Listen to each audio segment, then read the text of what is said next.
The focus for this segment, for which the time is run out already, but you will have your turn in sufficient time, is the NDC's manifesto. The last time we discussed the NPP's manifesto. What are the things that stick out for you in that manifesto?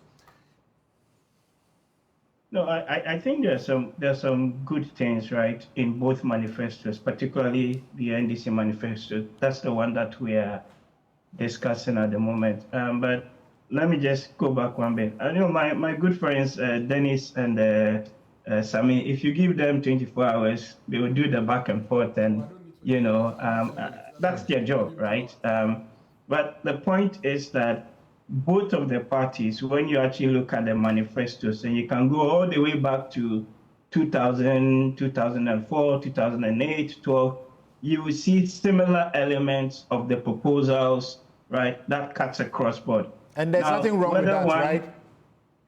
No, there's nothing wrong with that. It also speaks to the fact that we have systemic issues that need to be addressed. And the approach could be different, of course, but the fact that you actually have recognized them in both manifestos, I think it's a good thing. Of course, they would want to make the political capital out of it. Who came out with the proposal first? And for me, and where I sit, it's relatively immaterial in the grand scheme, you know, of things. The arguments, you know, can continue. But the important thing for me is whether you take NDC manifesto, you take NPP manifesto, how do these things really speak to addressing the two biggest issues that we face today, the economy and the issue of jobs? And the fact that in manifestos that we've had in the past, you have pockets of interventions, things that come in, but they are not connected to each other. These interventions are even not sequenced. So how do you even prioritize one over the other? Because the results that we've got at the end of the day today is that more Ghanaians, like I said, are poorer today than they were, right, 10 years ago. You can look at the poverty statistics. You can look at the inequality statistics. We, myself, even, and others, keep trumpeting this economic growth, inflation, and other, you know, macroeconomic numbers. They are good, but they are not the end of itself. It's got to be connected to the issues of creating good, distant, sustainable jobs. And to the extent then that either of the manifestos now speak about the structural issues that this economy faces, that is what really, you know, for me matters at the end of the day. So both talk about the macro issues.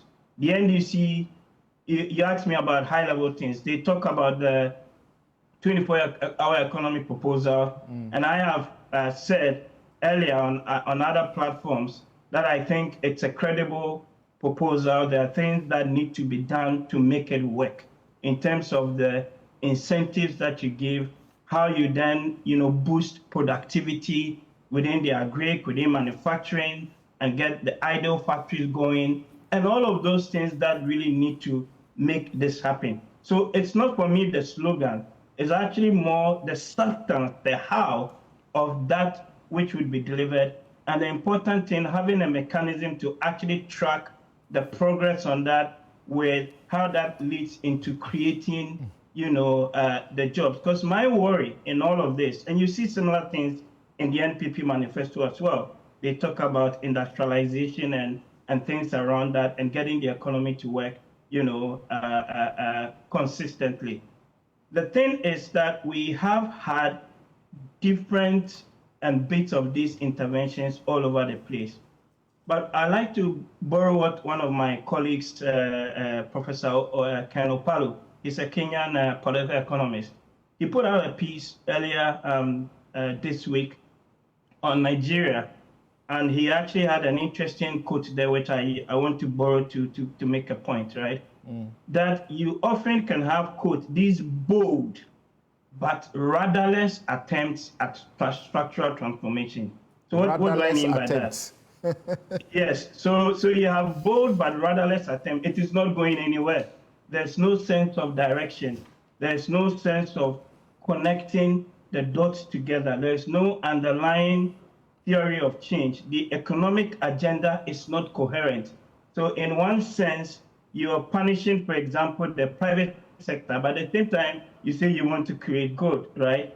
And so it's very important for me, from where I sit, really, that regardless of the manifesto you take, NPP, NDC, CPP, all of those things, fundamentally, how would this impact the ordinary lives of Ghanaians? That's where I ask you this question, Dr. Theo Acheampong. Overall economic growth and job creation. And when I look at the proposals that have come from both parties, I don't think that it does enough to really push us in the direction of the structural transformation, right, that we are looking for.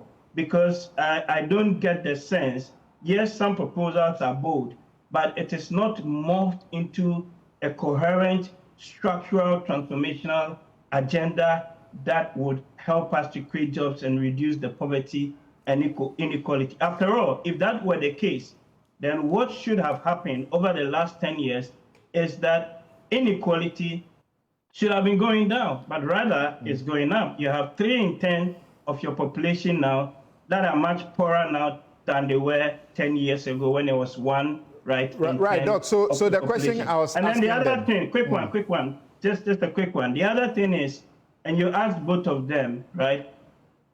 Where are you going to get the money to fund all of this? Exactly. Right? Especially in the context of the IMF program and the limited fiscal space that we've been talking about.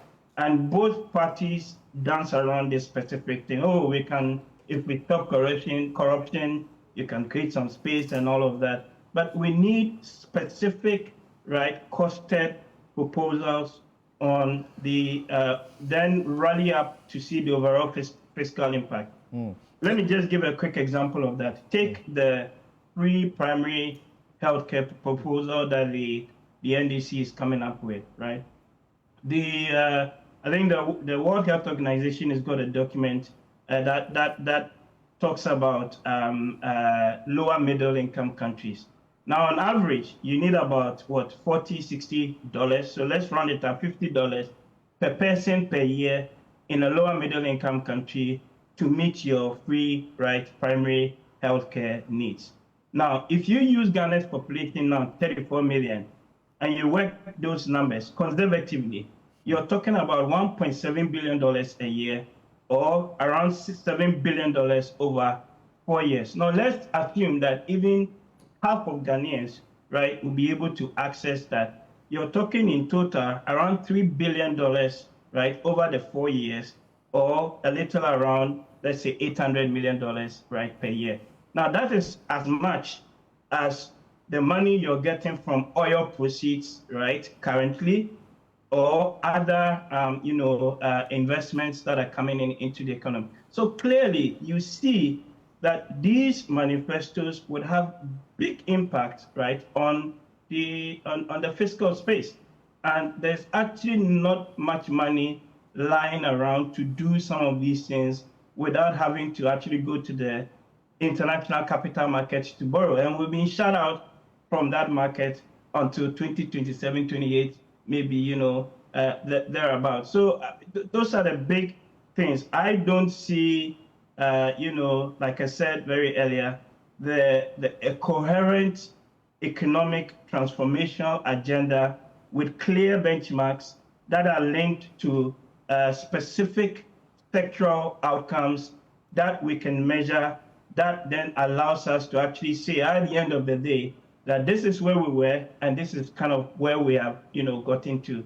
And that is why I think that, yes, you can have both, but if you don't have that coherence, that sense of direction, then to borrow my friend's words again, it will become a rudderless attempt at structural transformation. The issue about this one affects the two. E-levy alone, over 3 years, from 2025 to 2027, if you scrap it, we are talking about losing in excess of 13 billion. How is it possible for the NDC to scrap it? Or we're talking about NDC's manifesto. So, yeah. Where are they going to get the money from? Yeah. That revenue loss, how would they make up for it?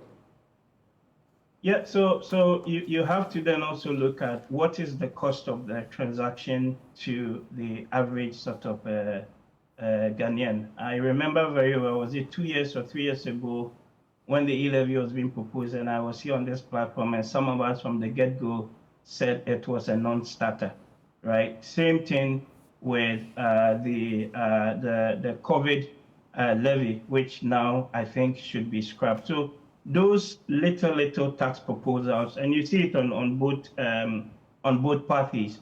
The scrapping of them for me would provide a little bit more cushion and convenience to Ghanaians, especially even those that are in the lower tier of our society, right? That you look at the studies and the tax burden on those within like the lower 25%, quintile of the population, when they make these transfers, they feel the effect more than, for example, myself, who you may call middle class or upper middle class, for that matter, right? You want to get more into people's pockets to spend. And I think that the idea that the state is some sort of Santa, right? That is there to give freebies. We have to test that a little bit, because ultimately what will happen is with all the freebies that are being proposed, you ultimately have to either increase more taxes or go and borrow. And we don't have the option to borrow, because you look at the proposals, right? The NDC is promising 680 things at your last count. In 2020, it was 617. So that's an increment of roughly about 60, right? The NPP this time around is promising 380 things. In 2020, it was 223. That's roughly an increment of probably a little over 100, right, as well. So both of them have actually increased the size or the quantum of the promises that they are making. Although when you count, you will say the NDC is more than the NPP. But the point really is that if you are to implement all these things, there is no money to do it. So something has to give. All right. You have to cut back on some of them and prioritize and sequence them. Right. Okay, so the whip is on me to cut this now, because we have done just more than the time can allow us.